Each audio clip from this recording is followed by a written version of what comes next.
മാതാ കോളേജിന്റെ നേതൃത്വത്തിൽ Vishu ആഘോഷമൊരുക്കി. Managing director Jiji ജോസഫിന്റെ നേതൃത്വത്തിലാണ് വിഷു ആഘോഷം ഒരുക്കിയത്. വിഷു ആഘോഷ കാഴ്ചകളിലേക്ക്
ഈ വർഷത്തെ വിഷു എന്ന് പറയുന്നത് വളരെ പ്രത്യേകത നിറഞ്ഞതൊക്കെയാണ്. കാരണം എൻ്റെ മകളുടെ എൻഗേജ്മെൻറ്റ് കഴിഞ്ഞ് ഉള്ള ആദ്യത്തെ ഒരു വിഷുവാണ്. പക്ഷേ മകളില്ല, എൻ്റെ മകനും ഇവിടെ ഇല്ല.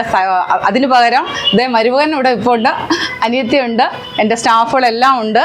അങ്ങനെ വളരെ വിശേഷപ്പെട്ട ഒരു വിഷുവാണ് ഈ വർഷം. പക്ഷേ അതിലേറെ സങ്കടങ്ങൾ ഒരു വശത്തുണ്ട്. പക്ഷെ അതൊന്നും ഞാനിപ്പോൾ ഇവിടെ കാണിക്കുന്നില്ല. എന്തായാലും എല്ലാവർക്കും ഈ വർഷത്തെ വിഷു 1000 നന്മകളും അനുഗ്രഹങ്ങളും ഉണ്ടാകട്ടെ എന്ന് ഞാൻ പ്രാർത്ഥിച്ചുകൊണ്ട് എല്ലാവർക്കും എല്ലാവിധ മംഗളങ്ങളും ആശംസിക്കുന്നു.